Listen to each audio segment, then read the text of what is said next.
of the Nation Address of President Ferdinand R. Marcos Jr.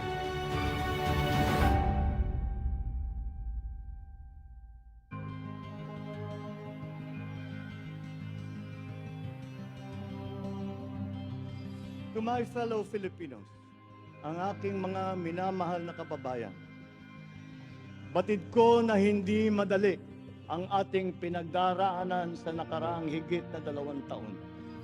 Alam ko rin na ang bawat isa sa inyo ay ginagawa ang lahat ng inyong makakaya upang patuloy na harapin ang lahat na pagsubok sa kasalukuyan.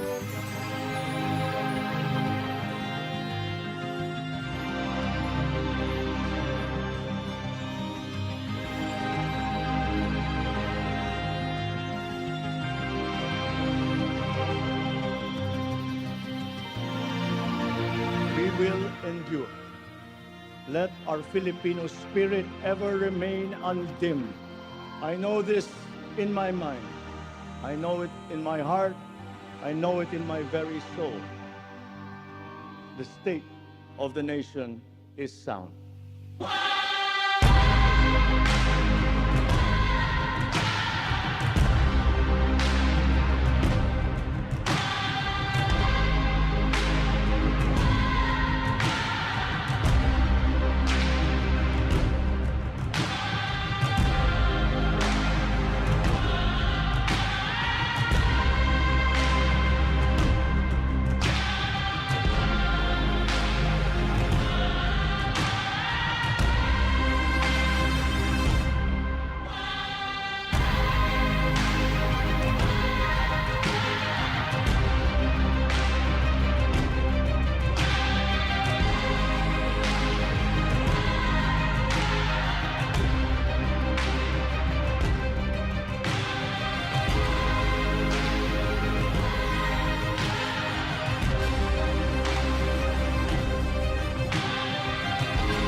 Ladies and gentlemen, let's rise and welcome the President of the Republic of the Philippines, His Excellency Ferdinand Romualdez Marcos Jr.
On the part of the Senate, the joint session is hereby called to order.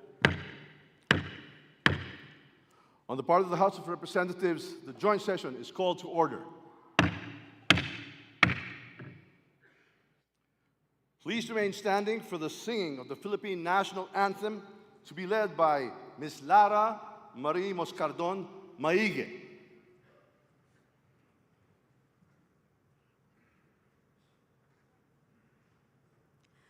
Bayang magiliw, perlas ng silanganan, alab ng puso, sa dibdib mo'y buhay. Lupang hinirang, duyan ka ng magiting, sa manlulupig, di ka pasisiil, sa dagat at bundok, sa simoy at sa langit mong bughaw. May dilag ang tula at awit sa paglayang minamahal, ang kislap ng watawat mo'y tagumpay na nagniningning. Ang bituin at araw niya kailan pa may di magdidilim. Lupa ng araw ng luwalhatit pagsinta, buhay ay langit sa piling mo. Aming ligaya na pag may manghahapi, ang mamatay ng dahil sa'yo.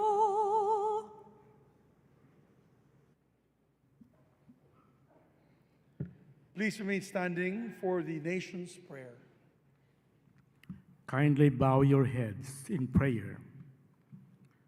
O Diyos na makapangyarihan, manlilikha, tagapagbigay buhay at tagapagligtas. Salamat po sa inyong paggabay sa buong sandaigdigan, lalo na sa pagkalinga sa sangkatauhan mula sa dumating na pandemya. Maraming salamat sa mga pagbibiyayang patuloy ninyong ibinibigay sa aming minamahal na bayang Pilipinas. Bismillahirrahmanirrahim. Allahumma barik lana hada al-ijtima.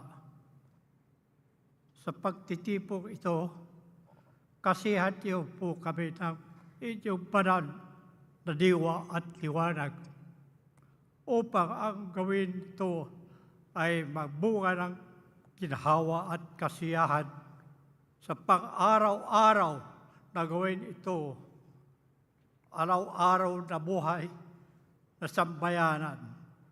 Salamat po sa muling pagsigla ng aming ekonomiya sa pag-unlad ng agrikultura at turismo, pag-inam ng education at pangkalahatan pang-agat ng ibang sektor ng serbisyo, production at pang-aalakal na nagbibigay sa amin ng pagkain at kabuhayan. Rabbana atina fid dunya hasanatan wa fil akhirati hasanatan wa qina adhaban nar. Walhamdulillahi rabbil alamin. Salamat po sa matibay na bigkis ng aming pamilya at lipunan.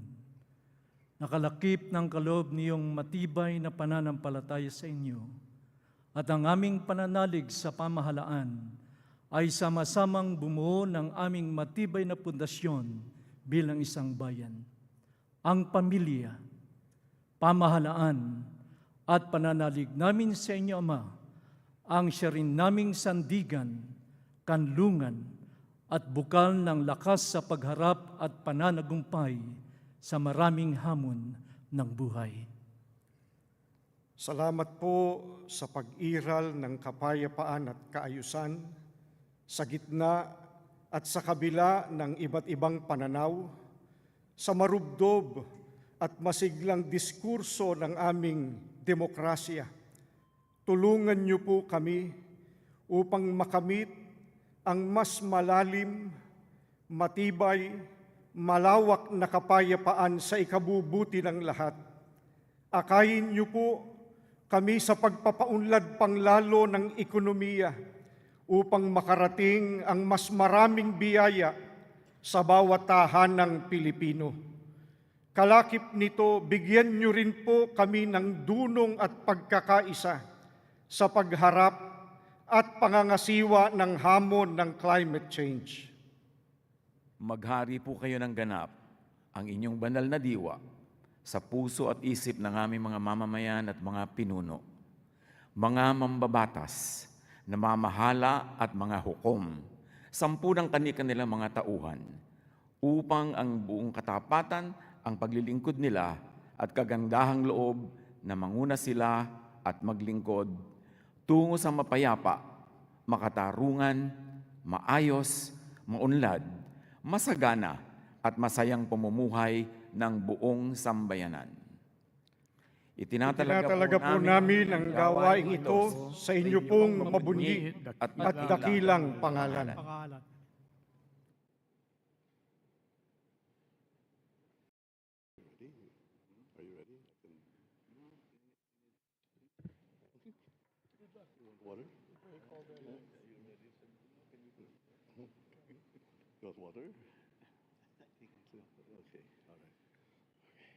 Ladies and gentlemen, honorable members of Congress of the Philippines, His Excellency Ferdinand Romualdez Marcos Jr., President of the Republic of the Philippines.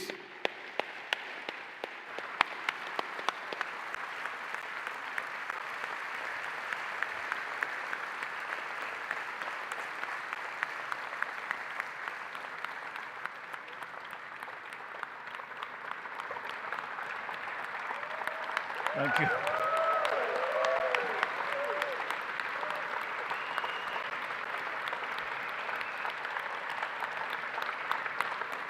Thank you. Thank you very much. Allow me to greet Vice President Sara Zimmerman Duterte, the former presidents, our former presidents, President Joseph Ejercito Estrada and President Gloria Macapagal Arroyo, Senate President Juan Miguel Zubiri, and the honorable members of the Senate, House Speaker Ferdinand Martin Romualdez, and the honorable members of the House of Representatives, Chief Justice Alexander Gismundo, and the honorable justices of the Supreme Court, His Excellency, Most Reverend Charles John Brown, and the esteemed members of the Diplomatic Corps, Executive Secretary Lucas Bersamin and the members of the Cabinet, First Lady Luis Araneta Marcos,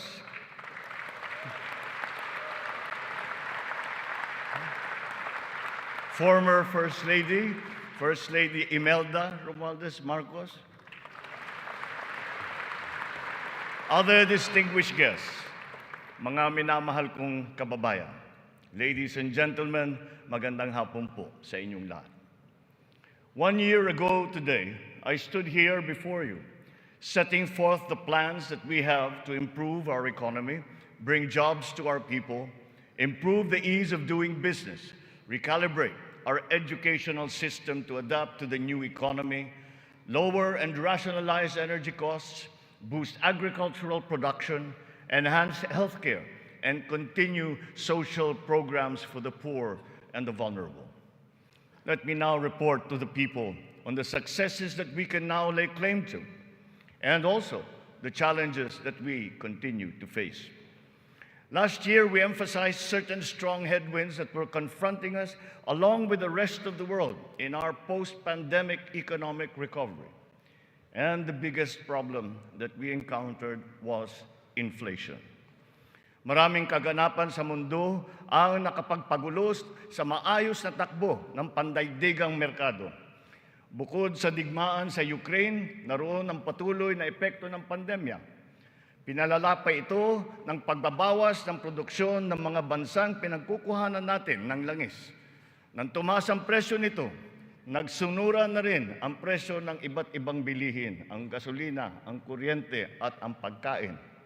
Ramdam sa buong daigdig, pati na sa Pilipinas, ang naging pagtaas ng mga presyo ng bilihin noong mga nakalipas na buwan. Sinuri nating mabuti ang sitwasyon. Sa tulong ng ating mga ekonomista, nakapagbalangkas tayo ng mga polisiya na magsisilbing pundasyon ng ating ekonomiya sa mga susunod na taon. Ito ay nakasaad sa ating medium-term fiscal framework na sinuportahan ninyo sa Kongreso. Kasabay nito ang paglulunsad ng mga estratehiya na mapalakas sa kakayahan ang ating mga kababayan at mga sektor ng ating ekonomiya.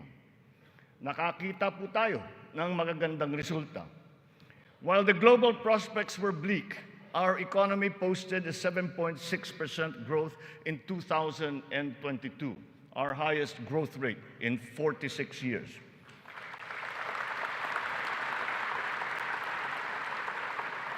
For the first quarter of this year, our growth has registered at 6.4%. It remains within our target of 6 to 7% for 2023. We are still considered to be amongst the fastest growing economies in the Asian region and in the world. It is a testament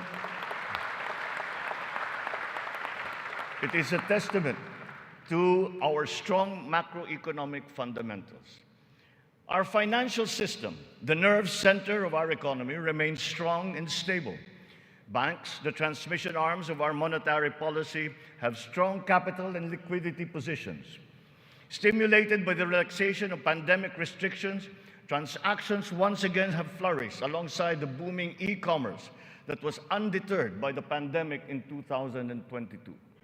The digital economy contributed 2 trillion pesos, the equivalent of 9.4% of our GDP. The economy is revived and rejuvenated, backstopped by a favorable enabling environment and the strong rule of law. This year, the World Bank projects a 6% overall growth rate, well within the range of our targets for the year. It is anchored on strong local demand, underpinned by consumer spending, and draws strength from the BPO industry and, of course, the steady flow of remittances and the continuing jobs recovery. Inflation rate is moving in the right direction. From 8.7% in January, our inflation has continued to ease up in all regions, settling now at 5.4% for June. What this means is that in spite of all the difficulties, we are transforming the economy.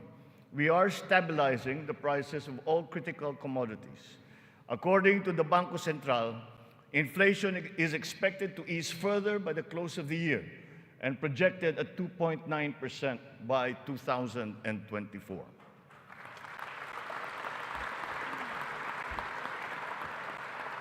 On matters of the economy, there are many things over which we have no control. But over those where we do have control, we are doing everything we can. Puspusan ang ating ginagawa upang pataasin ang produksyon ng ating ekonomiya. Pinapalago natin ang mga industriya. Dinadagdagan natin ang mga infrastruktura upang mas mapabilis ang daloy ng mga produkto at ng serbisyo. Higit sa lahat, pinapalakas natin ang kakayahan ng mga mamamayan upang mapaganda nila ang kanilang pamumuhay. Ito ang punot dulo ng ating Philippine Development Plan. Investments in public infrastructure and in the capacity of our people through food, education, health, jobs, and social protection remain our top priority. For this year, economic and social services were allocated almost 70% of the national budget. Higher revenue collections will be critical in our bid to bolster public investments. Under our fiscal framework, we envision our tax and revenue efforts to further increase to up to 16.9% and 17.3% by 2028. Revenue generation has improved this year. From January to May, the Bureau of Internal Revenue has posted record collections amounting to 1.05 trillion pesos, an increase of almost 10% over the last year. For its part, the Bureau of Customs has also increased its collection by 7.4% for the first 7 months of 2023, amounting to 476 billion pesos. Since July 2022, we have seen increased revenues from PAGCOR of 47.9% and from the PCSO of 20%. We therefore seek once again the continued support of Congress to enact into law the policies and reforms under our fiscal framework. Sa mga nakalipas na buwan, nakita natin ang pagbaba ng presyo ng bilihin sa iba't ibang mga sektor. Napatunayan natin na kayang maipababa ang presyo ng bigas, karne, isda, gulay at asukal. Malaking tulong ang Kadiwa Store na ating muling binuhay at inilunsad. Ang layunin ng Kadiwa ay pag-ugnayin ang mga magsasaka at ang mga mamimili. Walang iba pang namamagitan. Wala nang dagdag na gastos at patong. Maganda ang kita ng magsasaka, nakakatipid din ang mga mamimili. Sa mahigit 7,000 kadiwa na idinaos sa buong Pilipinas, 1.8 million na pamilya ang nakinabang sa mababang presyo ng bilihin. Sa kabuuan, halos 700 milyong piso ang naging benta ng mga ito na nakapagbigay ng hanap buhay sa mga membro ng mahigit 3,000 na kooperatiba at samahan. Maganda ang nakita nating resulta, kaya papalawigin pa natin ang Kadiwa sa buong bansa. Kamakailan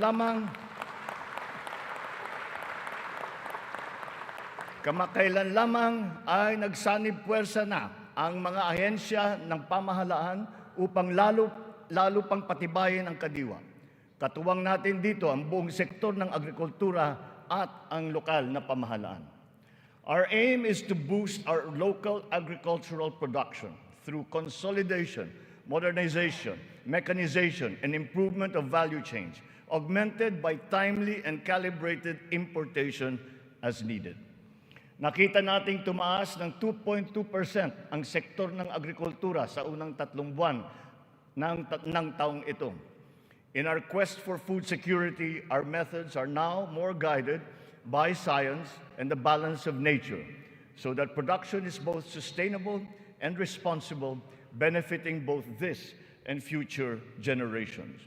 Our fisheries codes must be revised to incorporate and strengthen science-based analysis and determination of fishing areas. This approach will protect both the interests of our fisherfolk and our fisheries and aquatic resources. To this end, we will seek the support of Congress to amend the code to guarantee sustainable development of our fisheries sector in harmony with environmental balance.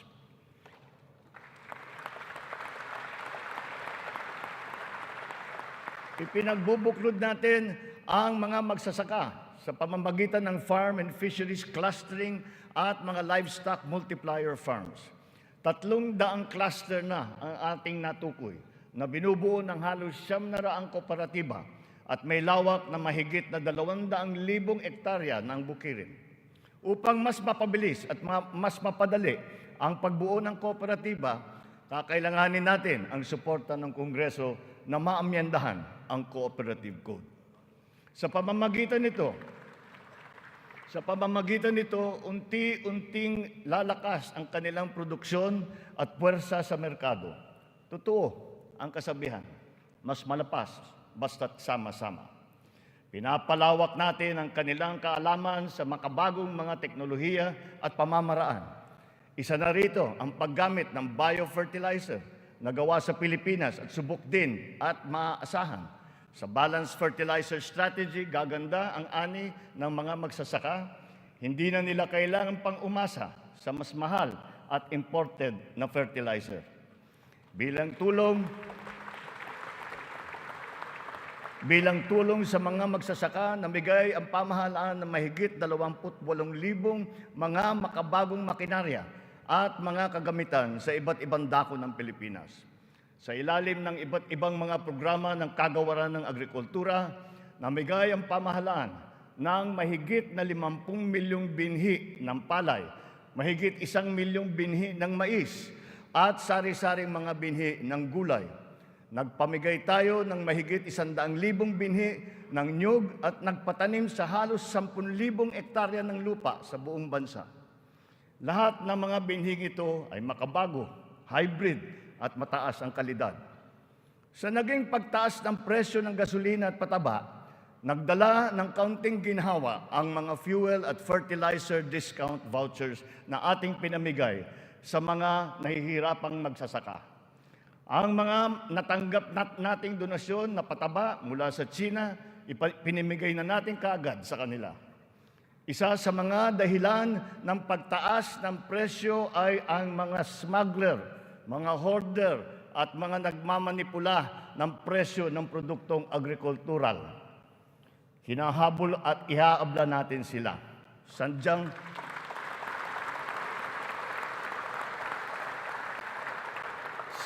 hindi tama ang kanilang gawain at hindi rin ito tugma sa ating magandang layunin. Pandaraya ang kanilang ginagawa.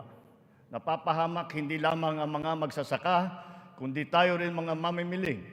Kaya hindi natin papayagan ang ganitong kalakaran. Bilang na ang mga araw ng mga smuggler at hoarder na yan.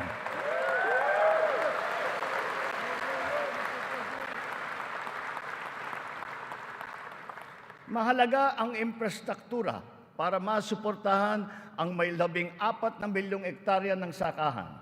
Inayos natin ang geo-agri-map ng mga farm-to-market roads ng buong bansa upang maidugtong mabuti ang mga sakahan sa mga pamilihan.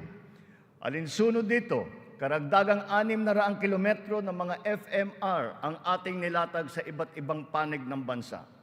Binigyan din natin ng patubig ang mahigit na 49,000 hektarya ng bukirin sa buong Pilipinas. Nagpagawa tayo ng halos 4,000 mga karagdagang fabrication lab, production at cold storage facility na magagamit ng lahat. Sa tulong ng Kongreso, nakapagpatayo tayo ng 24 na multi-species hatcheries upang maparami ang produksyon ng mga isda. Nakabantay tayo sa anumang banta ng mga sakit at peste na maaring dumapo sa mga pananim at alagang hayop. Malapit na tayong magkaroon ng mga epektibong gamot at bakuna labang sa mga ito. Samantala, pinapalakas natin ang biosecurity levels ng mga alagang hayop bilang panlaban sa sakit. Tayo rin ay naghahanda sa El Niño na nagbabadyang tumama sa mga darating na buwan. Nagsimula na tayong maghanda at ang mga buffer stock at ang mga kagamitang patubig ay hinahanda na. Kung kinakailangan, magsasagawa pa tayo ng cloud seeding upang makapagdala ng ulan. Kasabay ng lahat na ito, hinihimok din natin ang ating sambayanan na magtipid ng tubig para sa malawakang paghanda sa banta ng tagtuyot. Tulad ng ating ipinangako, ipinagpatuloy natin ang reformang pansakahan. Mahalagang haligi ito ng sektor ng agrikultura na ating inaayos. Nitong nakalipas na taon, mahigit 70,000 titulo ng lupa ang ginawad sa mga benepisyaryo ng reformang agraryo.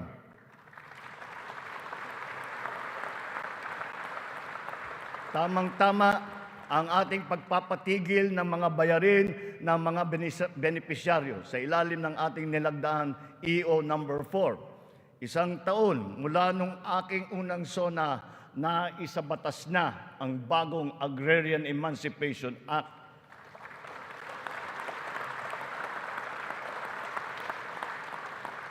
Dahil dito, ang 57 billion piso ng utang na pinapasan ng mahigit 600,000 benepisyaryo ay tuluyan ng nabura.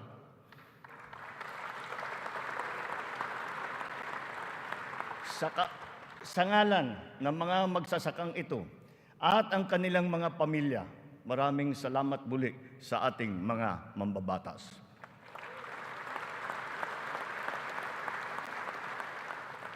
Ang tubig ay kasing halaga rin ng pagkain.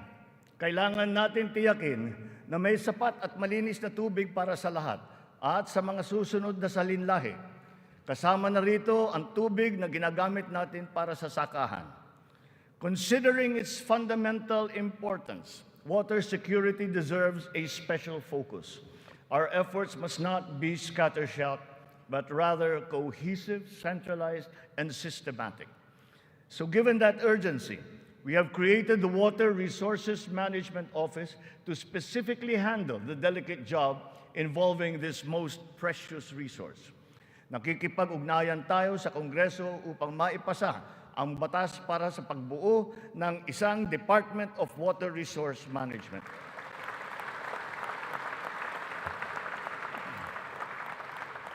This year, we have allocated 14.6 billion pesos for water supply projects, which will benefit communities all over the country. Recently, the water supply of NCR and Rizal received a significant boost from the first phase of the Wawa Bulk Water Supply Project. The water supply will increase as the project enters the second phase.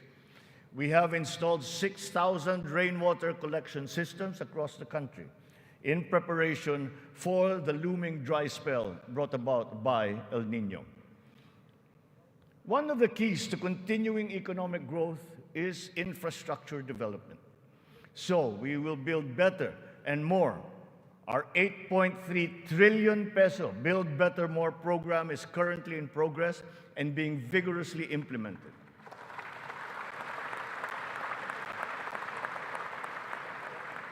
Ang buong bansa ay makikinabang sa 174 na proyekto sa ilalim ng programang ito. Hindi lamang natin pinapagpatuloy ang mga nasimulan ng mga proyekto, lalo pa natin pinapalawak. Kaya naman, ang 123 proyekto dito sa Build Better More program ay bago. The flagship projects cover investments in the areas of physical connectivity, water resources, agriculture, health, digital connectivity, and energy. Physical connectivity infrastructure, such as roads and bridges, seaports, airports, mass transport, account for 83% of this program. Our infrastructure spending will stay at 5 to 6% of our GDP.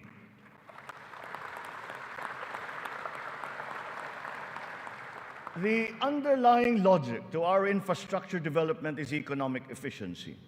We are opening up all gateways to mobilize goods and services at less cost and in less time, and ultimately to drive the economy forward. Our road network plans must link not only our 3 major islands, but all prospective sites of economic development.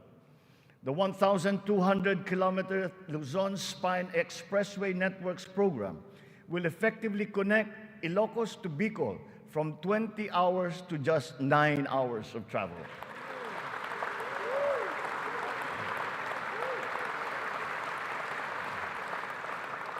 Under the Mega Bridge program, 12 bridges totaling 90 kilometers will be constructed, connecting islands and areas separated by waters.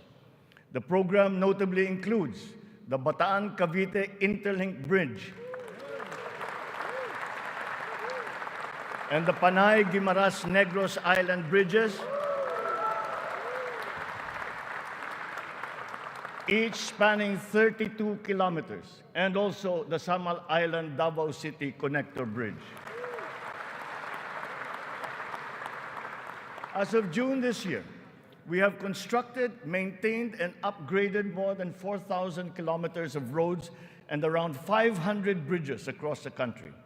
Crucial airport and port development projects across the country have also been completed, including Cebu Pier's 88 Smart Port and the new passenger terminal buildings of Clark Airport and the Port of Calapan. We initiated several railway projects with a total length of more than 1,000 kilometers. Notably, the southern leg of the North-South commuter railway system is now in full swing. In a few years, travel from Pampanga to Laguna will be reduced from 4 hours to just 2.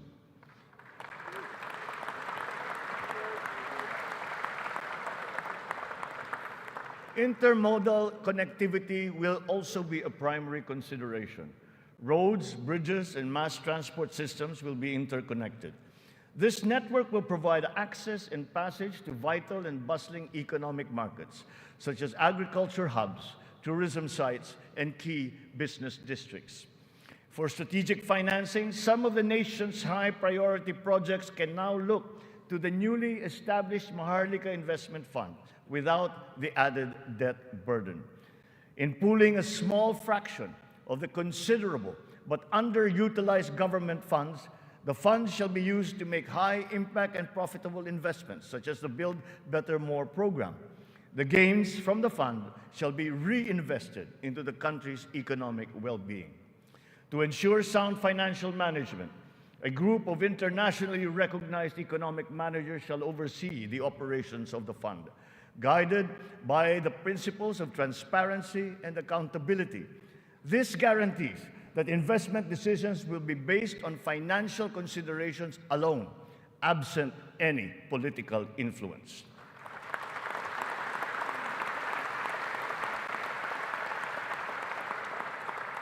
The funds for the social security and public health insurance of our people shall remain intact and separate. Owing to favorable market conditions, the price of crude oil has stabilized. Since last year, gasoline and diesel prices have gone down by 18% to 29% respectively. We have built 8 new additional power plants.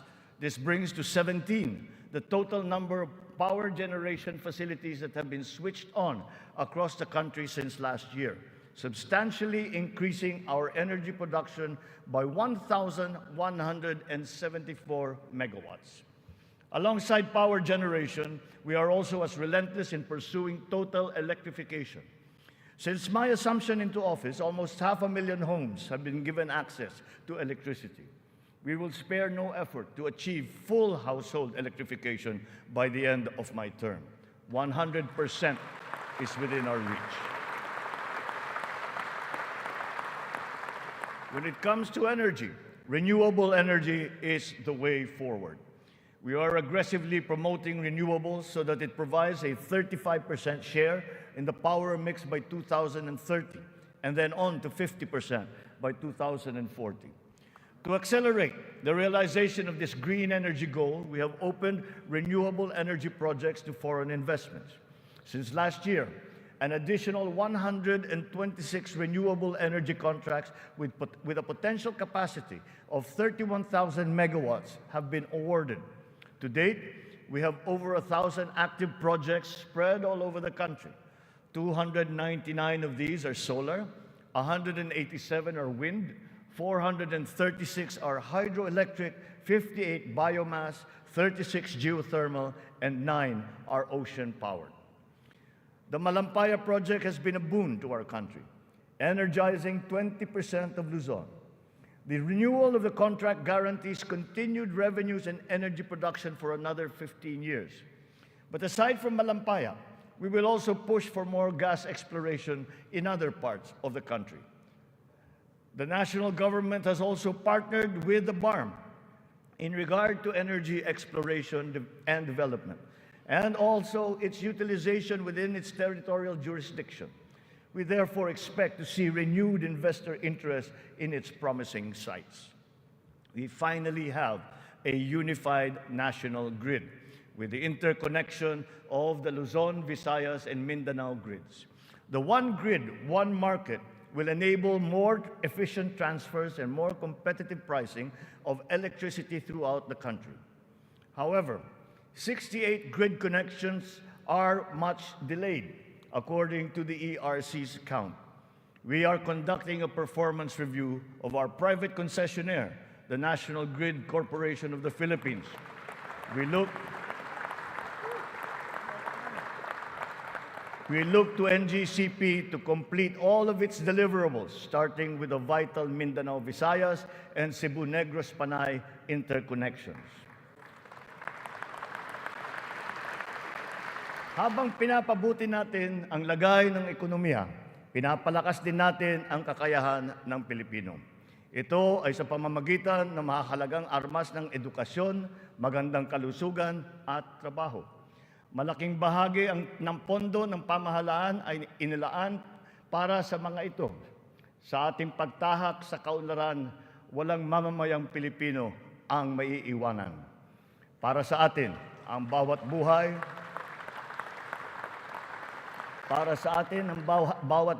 ay mahalaga.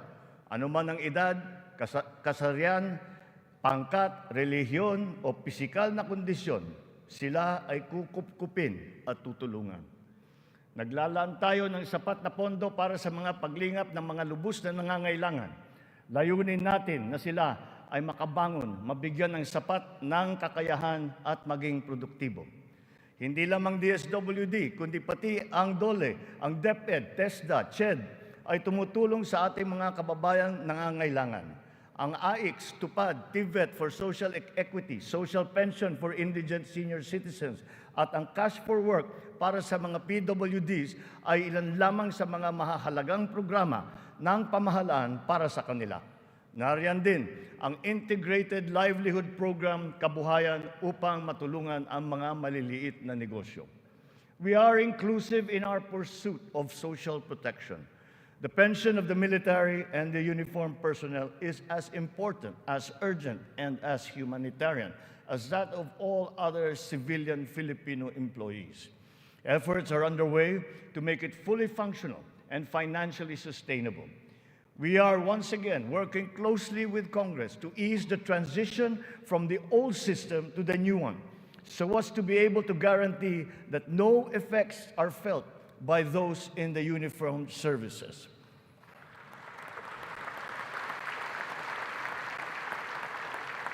Nagsisimula ang lahat sa edukasyon.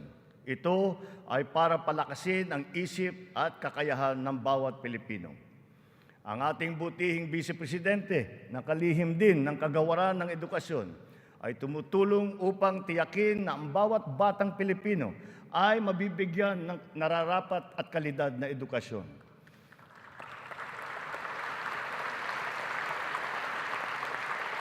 We have renewed hope in giving the best to our next batches of students, especially the 28.4 million learners who return to school this year. Learning recovery will be at the forefront of our education agenda. The Matatag Agenda for Basic Education has been launched, focusing on relevance of curriculum, rapid and responsive delivery, and the welfare of both learners and teachers. We are augmenting as well our school workforce. 90% of the newly created teaching positions have now been filled, while additional administrative personnel have been hired to unburden the teachers of any extra load. Taking to heart the lessons of the pandemic, alternative delivery modes and blended learning methodologies have been adopted to ensure unhampered learning. Additional social safety nets, such as school-based feeding programs, are also being implemented. Learners will be made more resilient. Our public schools and facilities are being increased and fortified. The shortage of classrooms and facilities is being addressed. Aside from new construction, schools and facilities are being retrofitted to become ready for the future, ready for hybrid and high-tech learning, and also climate-ready and disaster-proof. Through the DepEd Partnership Assistance Portal, private sector partners continue their assistance in the rehabilitation and improvement of schools as part of their corporate social responsibility programs. We are recalibrating the K-10 curriculum to ensure that it is always relevant, responsive, and at par with international standards. Literacy and numeracy skills need to be strengthened. The virtue of good citizenship and sense of community are also now integrated into our curriculum. We continue to exhaust all efforts to keep our young people away from the sinister influences in the dark corners of society. We are making available to them their participation in formal schooling, alternative learning, non-diploma courses, or in technical vocational education and training, or TVET. TVET continues to prove itself to be an empowering educational intervention. There are many examples of how its graduates have gone on to secure competitive technical jobs. Since last year, more than 1 million Filipinos graduated from the TVET, 1/3 of whom were TESDA scholars. More and more of our higher education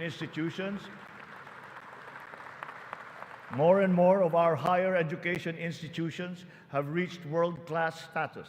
This year, 52 Philippine HEIs have been included in the World Universities rankings compared to just 15 last year. We will not let a student's financial constraints be an hindrance to his or her education. We have activated social safety nets, such as skills development training and youth employment programs. Tertiary education in state universities and colleges will remain free for our qualified students.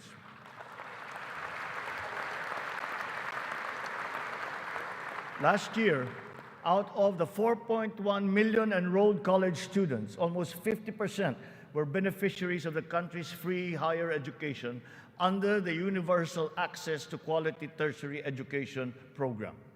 Deserving and talented students without the financial capacity to attend school will not be left behind in this education agenda. A culture of innovation, working hand in glove with a culture of entrepreneurship, must be fostered. This is Philippinovation. Science and technology, especially R&D, will be at its foundation. The DOST leads the development of our capabilities in science, technology, and innovation. Science and technology-related scholarships are made available for the talented and technically gifted students from high school all the way to graduate school. To address the challenge of staying at the cutting edge of technology, 44 renowned Filipino scientists in diverse areas of expertise have returned home under the Balik Scientist program. They will undertake research in various priority fields and will be supported by upgraded facilities and R&D funding.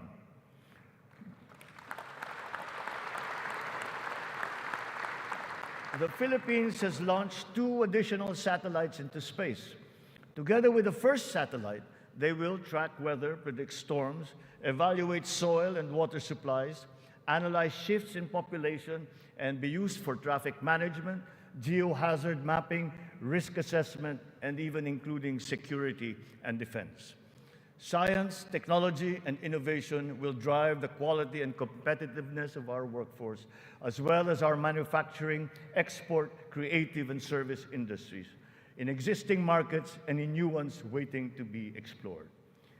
The bane of the mismatch between jobs and skills among our workforce is being rectified through strengthened government, industry, labor, academe partnerships, and the continuous reskilling and upskilling training programs that we have put before our workforce. For our seafarers to continue to excel, maritime education in the Philippines has been strengthened. This will progress and solidify our country's position as a global maritime hub through the steady supply of competent Filipino seafarers to foreign merchant marine vessels.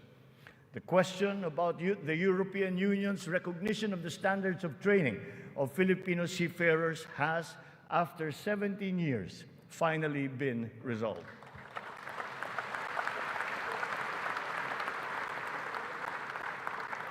This development now effectively maintains the Filipino seafarers' distinct competitive advantage in the global shipping labor market. To address the current shortage of healthcare professionals in our country and to help us achieve our goal of universal healthcare, we are greatly expanding our medical and nursing education programs. We will push the envelope even further.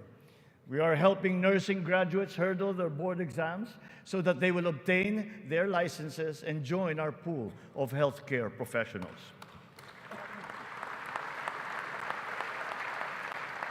Ang kalusugan ang ikalawang armas para sa lakas ng pangangatawan ng bawat Pilipino. Isinusulong natin muli ang kalusugan ng Pilipino. We are now refocusing our health priorities, applying the lessons learned from the pandemic and addressing the weaknesses that it has exposed. Healthier communities and lifestyles are our advocacy. We have launched convergent programs to address hunger and nutrition-related issues amongst our people, especially the children, like stunting and wasting.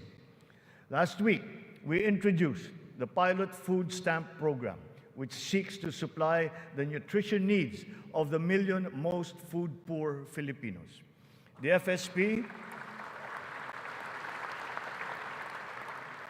The FSP shall complement our nutrition continuity programs, such as the First 1,000 Days program, which ensures nourishment for the first 3 years of a child's life.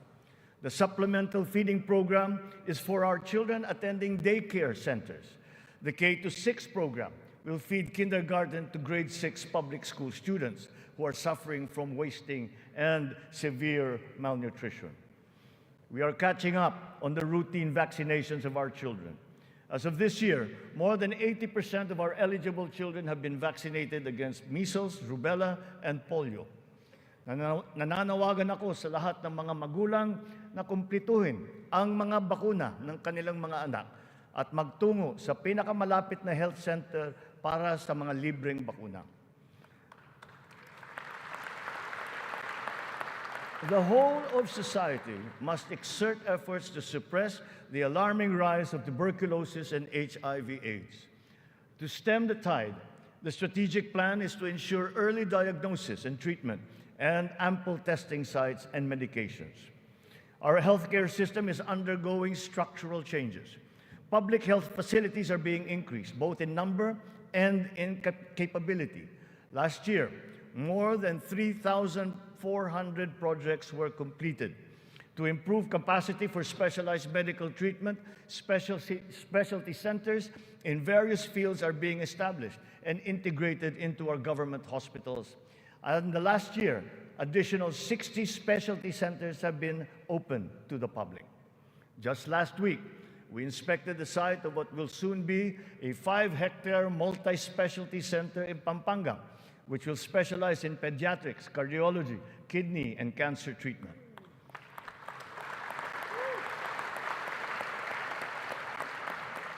We are working for a more direct, efficient delivery of services through integrated primary care providers and networks in partnerships with the LGUs and our partners in the private sector.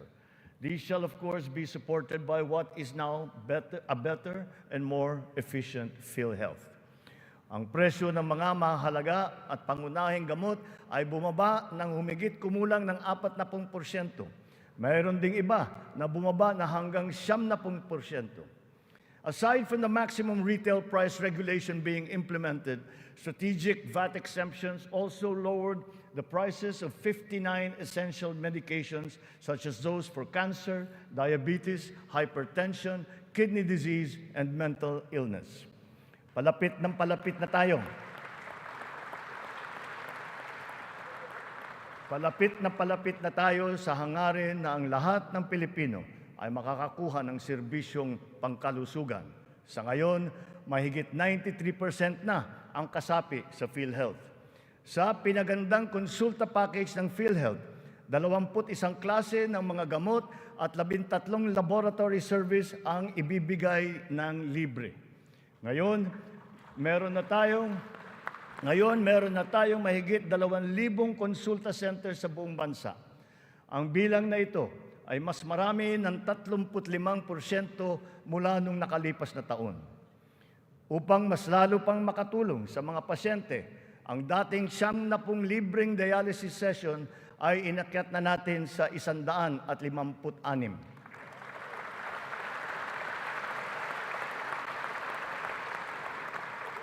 Mga kababayan, libre na po ngayon ang dialysis para sa karamihan ng Pilipino.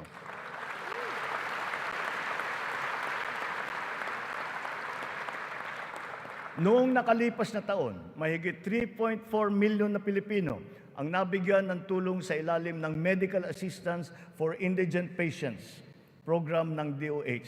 Tinutugunan natin ngayon ang ating kakulangan sa mga doktor at mga nurse sa pamamagitan ng mga reforma sa edukasyon, patuloy na pagsasanay at paniniguro sa kanilang kapakanan. Naglagay po tayo ng doktor sa halos 200 munisipyo sa bansa. Lalagyan natin din ng doktor ang natitirang 19 na bayan na wala pang doktor. Upang masuklian naman natin ang naging sakripisyo ng ating mga health workers sa pribado at pampubliko ng mga ospital nung nakaraang pandemya, Ipapamahagi na sa kanila ang kanilang COVID Health Emergency Allowance at iba pang mga nabinbing benepisyo.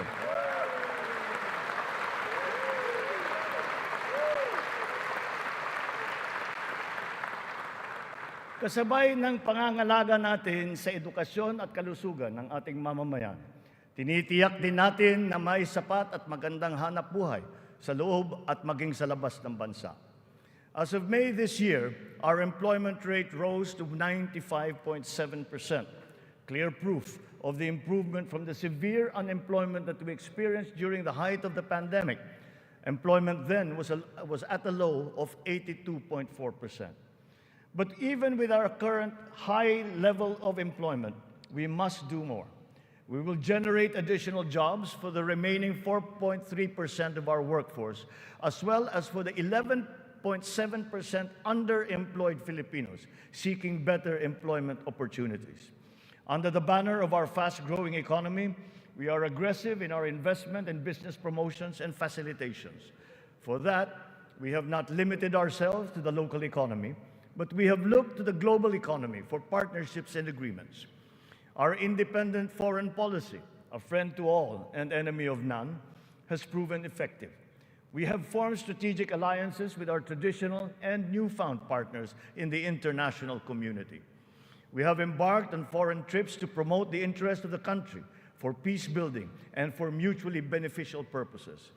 These economic missions have yielded an estimated total investment value of 3.9 trillion pesos or 71 billion US dollars, with a potential to generate 175,000 jobs. The implementation of recent economic reforms is underway. BOI-approved investment projects have reached 1.2 trillion pesos during our first year, while other strategic investments approved for processing through the newly established green lanes amount now to 230 billion pesos. Our existing bilateral and multilateral trade agreements, notably within the ASEAN framework, and with Japan and with Europe, and allow us to leverage our competitive advantages and reap economic benefits. We will continue to forge more of these international partnerships that will lead to a more balanced trade strategy and a healthier economic position. The Regional Comprehensive Economic Partnership, or RCEP, is now in force. It is a multilateral trade arrangement with the ASEAN and other countries such as Australia, China, Japan, Korea, and New Zealand. We can now have competitive access to a regional market that comprises 2 billion people. As we address our weaknesses and develop competitiveness in other potential areas, we must also play to our strengths. Our competitive advantage must be leveraged. As a service export powerhouse, we must continue to nurture the growth of the services sector, particularly the information technology business process management sector, and of course, the tourism industry. Our tourism has always been a reliable pillar of our economic growth through the years, providing livelihood to more than 5 million of our citizens. Because of the reopening of the economy and the phenomenon of revenge travel, this sector is headed for a great rebound. From January to June this year, we have received 3 million international visitors. This number is already 62% of our 4.8 million target for the entire year. Mga kababayan, ang lahat ng mga ginagawa nating ito ay magbibigay bunga sa libu-libong hanap buhay para sa ating mga kababayan.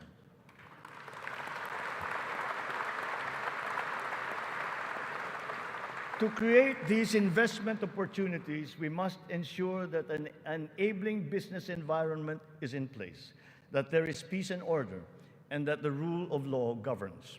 We will solidify our country's reputation as an attractive and reliable investment destination. Building on institutional reforms of recent years, we have created green lanes for strategic investments and expedited the business processes in various sectors and investment modalities.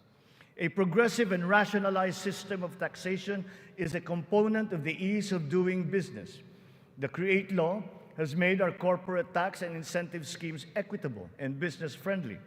There are more structural tax reforms that must be introduced to allow us to reach our socio-economic targets. Digitalization is the call of today, not the call of the future, not the call of the future, but of the present. It is here, it is needed, and it is needed today. Government must fully embrace digitalization to provide better service to the people through its vital frontline services and its back-end functions. Digitalization will support the government's data-driven and science-based planning and decision-making. It is the greatest, most powerful tool, not just to improve the ease of doing business, but also against many forms of graft and corruption. Data shows that digitalization, in conjunction with government streamlining efforts, has significantly boosted efficiency. Notable examples are in the areas of government payments, company and business registrations, issuance of permits and licenses, loan applications, and revenue collection. All our digitalization efforts will be linked to our payment systems, whose digital transformation has been accelerating at a remarkable rate. Digital payments accounted for 42% of the total retail payments made in 2022, whether by businesses or individuals or by the government. Its high trajectory is now well positioned to achieve Bangko Central's target of 50% of total retail payments by this year. The eGov PH app has also been launched. As envisioned, all key government services are to be integrated into the single and centralized mobile app for the convenience of the general public. The national ID system will be at the core of this digitally transformed network of government services. It will fundamentally change the lives of each Filipino.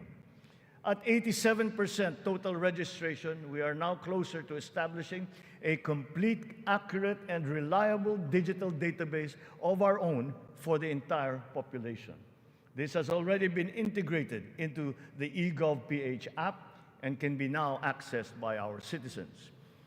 Consistent with this transformative policy direction, all government offices must then ensure that their vital services are digitalized immediately.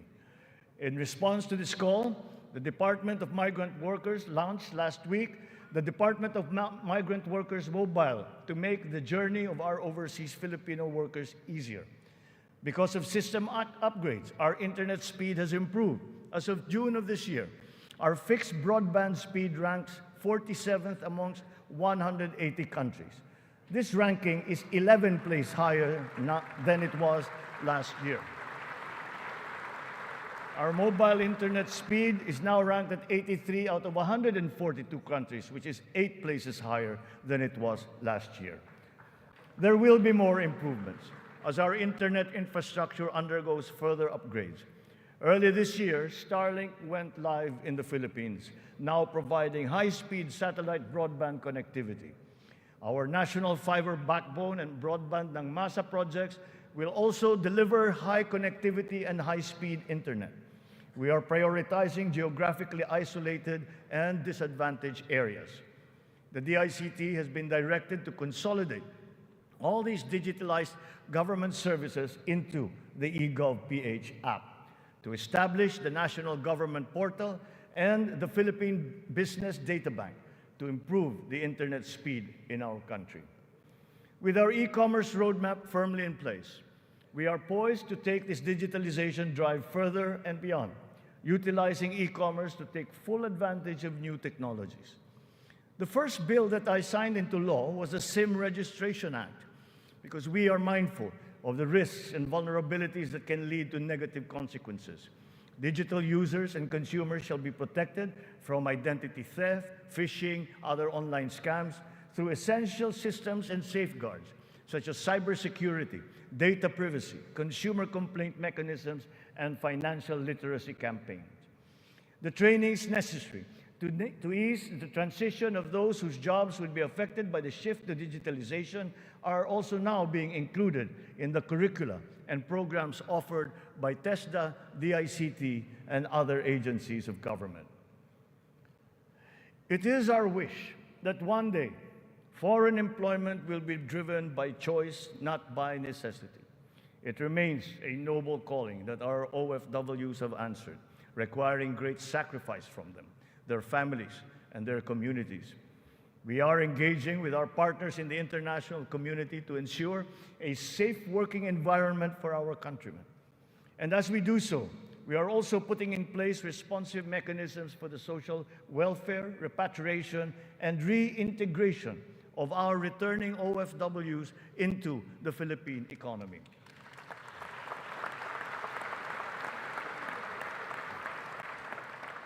As the world economy reopens, we are witnessing a rise in overseas Filipino deployment.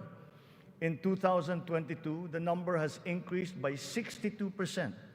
OFWs continue to send in historically high remittances, solidifying their role in our transformative economic growth. In 2022, our OFWs contributed $32.5 billion, or roughly 1.8 trillion pesos, to our economy. Several countries have also signified interest to explore bilateral labor cooperation with the Philippines in the areas of healthcare, tourism, hospitality, engineering, construction, and information technology. Recently, we signed agreements with Singapore, Austria, and the province of Alberta in Canada. Our priority is to ensure that the principles of ethical recruitment, fair employment, and the safe and orderly migration of our people are embodied in our agreements with other countries. For example, the deployment issue in the Kingdom of Saudi Arabia has now been resolved. And as of today, 70,000 of our OFWs have already been deployed to Saudi Arabia for employment.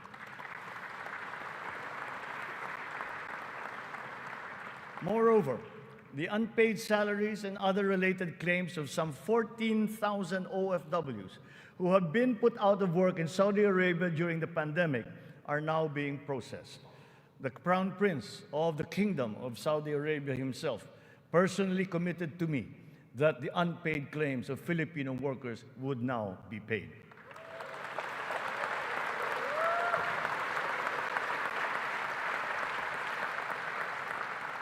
The continued employment of some 50,000 workers and the deployment of many more Filipino seafarers aboard EU vessels has also been assured. The lesson for us is that our education and skills training must always be attuned to the high, exacting, and constantly evolving global standards. Sa pagsusumikap ng mga mamamayan, walang hindi kakayanin. Kahit ang mga matatayog na pangarap ay maaabot, kasama ang inaasam na tahanan. Katuwang natin ang lokal na pamahalaan at pribadong sektor upang matulungan ang Pilipino sa pangangailangan ng pabahay. Patuloy ang serbisyo ng Pag-ibig Fund upang makatulong sa kanyang 15 milyong membro para makabili ng bahay. Sa nakaraang taon, mahigit 100,000 ang kumuha ng housing loan sa Pag-ibig na nagkakahalaga ng 117 billion na piso. Ito ang pinakamataas ng bilang sa buong kasaysayan ng Pag-ibig.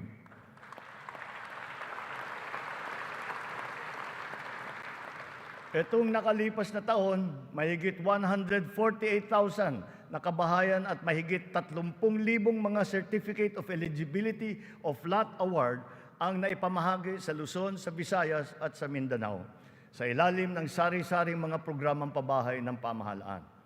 Mahigit 35,000 residential free patent at agricultural patent titles naman ang naibigay sa mga benepisyaryo nito sa buong bansa. Hindi pa dito natatapos. Papalawigin pa natin ang ating programa sa abot-kayang pabahay, lalo na para sa mga mahihirap nating kababayan.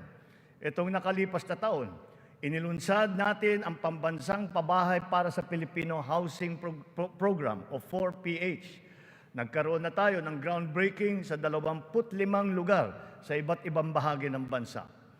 Nagpirmahan na rin ng kasunduan upang simulan ang mga proyekto sa mahigit 100 lokasyon.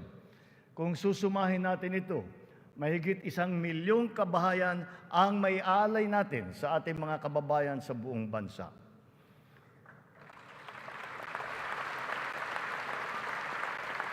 The building blocks of progressive, livable, and sustainable communities will never be complete without appropriate and responsible action to mitigate and to adapt to the effects of climate change. We can never lose sight of our responsibility to the future. The economic agenda cannot and will not ever be incompatible with our climate change agenda. Climate change is now an important criterion in our integral national policies, in planning, decision-making, up to the implementation of programs. The potential advantages of such enlightened policies extend to jobs and livelihood, with the unlocking of the development of the green and blue economies. We have learned many painful lessons from past disasters, but we continue to be alert and prepared in our disaster response. It has in fact been commented that sometimes we are over-prepared for such natural disasters. Well, to continue that, we are reorganizing our response teams to make them more adaptable, agile, and effective in times of calamities and crises, with a clear unity of command. Our evacuation centers are being upgraded to withstand the greater forces of the new normal of extreme weather, as well as other natural and man-made disasters. Furthermore, new evacuation centers are also being built, of which 55 have already been completed. We remain committed to global decarbonization goals and the reduction of our carbon footprint. We preserve and protect the treasure that is our forests.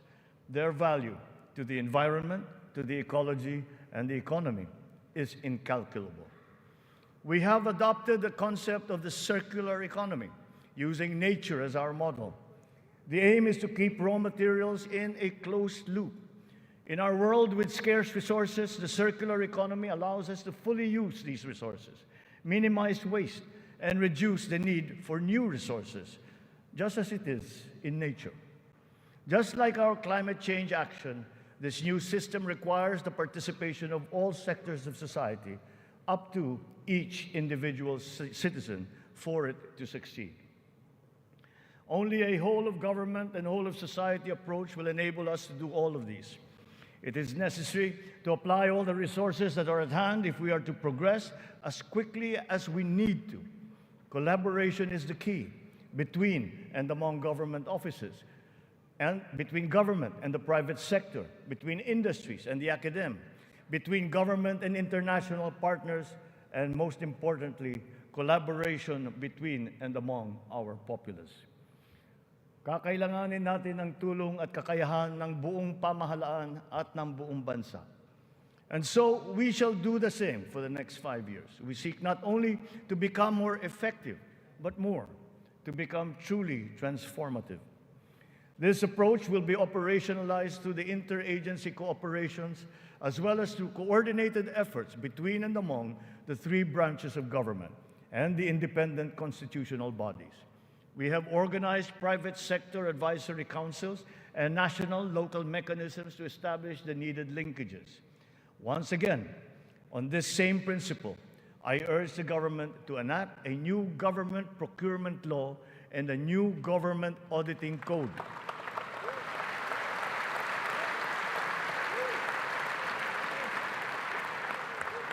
This to make government procurement and auditing more attuned to these changing times. We will give effect to the mandate of the Constitution and the Local Government Code as clarified by the Supreme Court very soon. Almost all the required devolution transition plans of the LGUs are done. To fully prepare them for optimal devolution, the necessary technical and financial assistance is being extended to our local governments.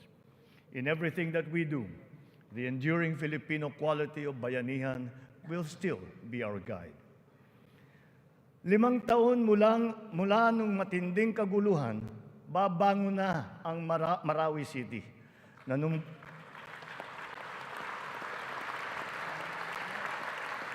Nanunumbalik na ang sigla sa pamayanan, maraming proyekto ang nakumpleto at mga infrastrukturang naitatayo.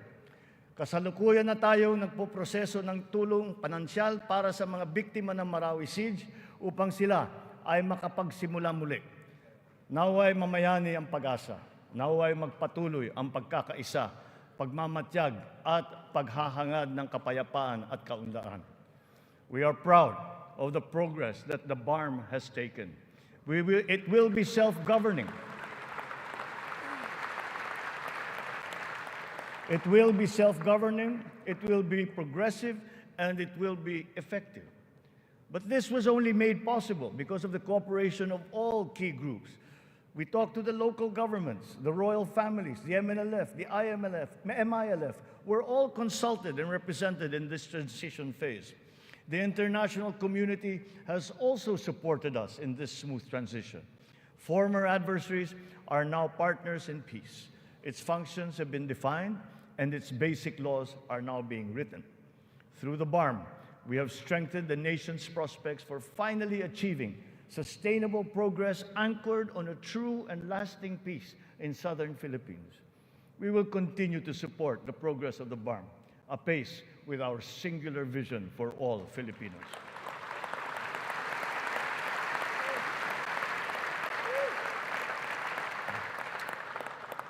A strong and stable rule of law will strengthen the foundation of our transformation. Our police and armed forces are being strengthened and modernized to be more effective in maintaining peace and order and in defending our sovereignty. We fully support the judiciary's efforts to improve the justice system and to protect constitutional rights. The campaign against illegal drugs continues, but it has taken on a new face.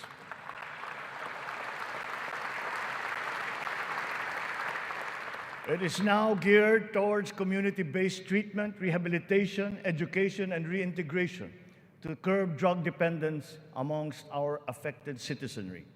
Last year, we launched the Buhay Ingatan, Droga'y Ayawan, or BIDA program, and established an additional 102 Balay Silangan Reformation Centers nationwide. We will relentlessly continue our fight against drug syndicates, shutting down their illegal activities,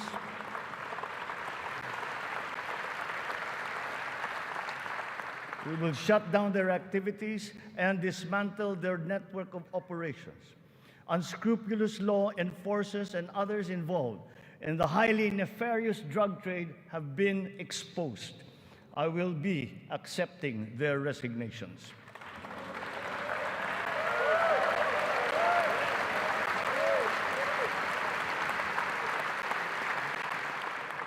In their stead, we will install individuals with unquestionable integrity who will be effective and trustworthy in handling the task of eliminating this dreaded and corrosive social curse. We cannot tolerate corruption or incompetence in government.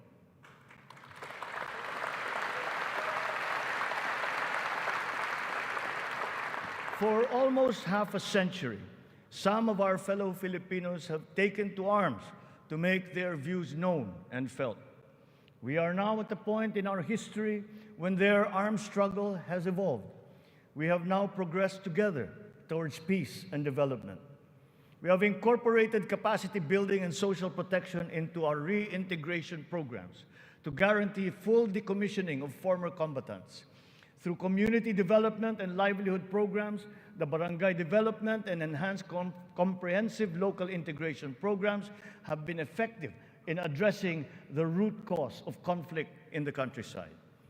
To complete this reintegration process, I will issue a proclamation granting amnesty to rebel returnees, and I ask Congress to support me in this endeavor.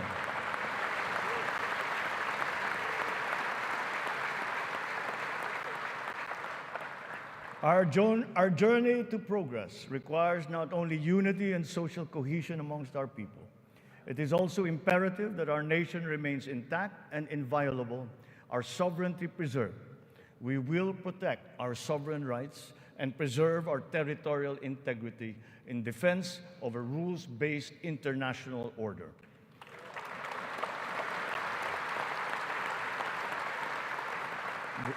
With our national interests paramount, we will always pursue constant dialogue and diplomatic approaches to the resolution of any issue that may arise.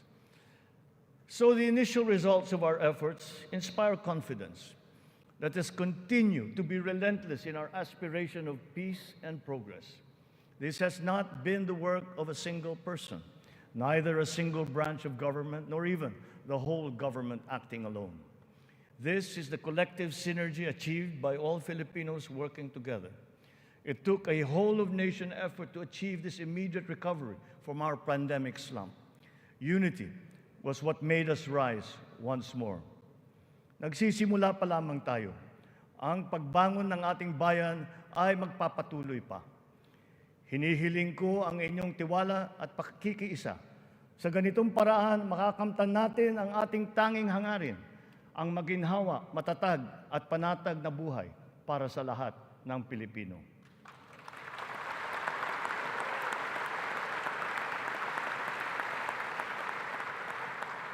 Makikipagtulungan tayo ng mabuti sa Kongreso para sa mga mahahalagang batas na kinakailangan para sa ating tuloy-tuloy na pag-ahon. And once again, I appeal to Congress for its support for the following priority legislations.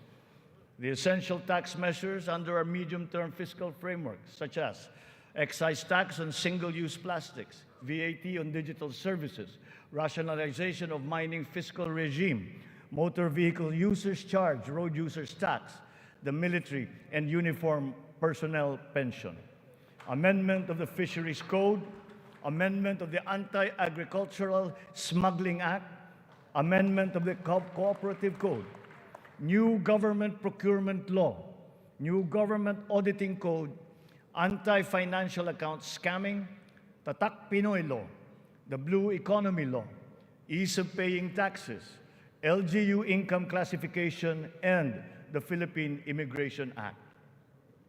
In the past year, it has been a source of great hope and optimism to me to now know that there is an enormous pool of highly competent and dedicated workers serving in our government.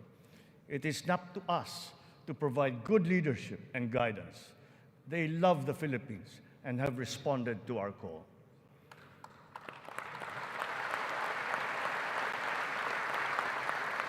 I have stated before that my confidence in our future was grounded in our world-class quality workforce, be they the farmers in the field, corporate giants, government officials, school teachers, health workers, or employees.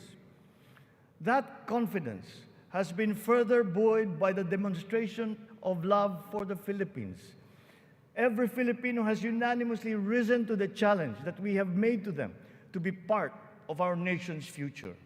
Handa silang maghandog ng tulong dahil mahal nila ang kanilang kapwa Pilipino at mahal na mahal nila ang Pilipinas.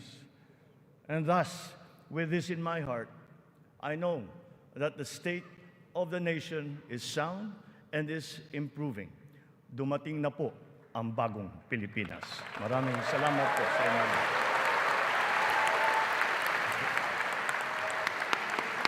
Yes.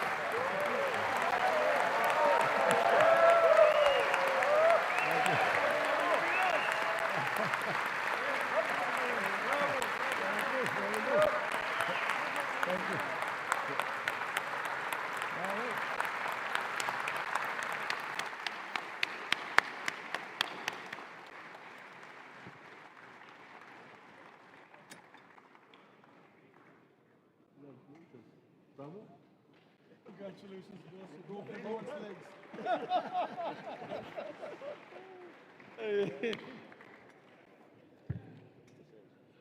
On the part of the Senate, the joint session is adjourned. On the part of the House of Representatives, the joint session is adjourned.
the 2023 State of the Nation Address of President Ferdinand R. Marcos Jr.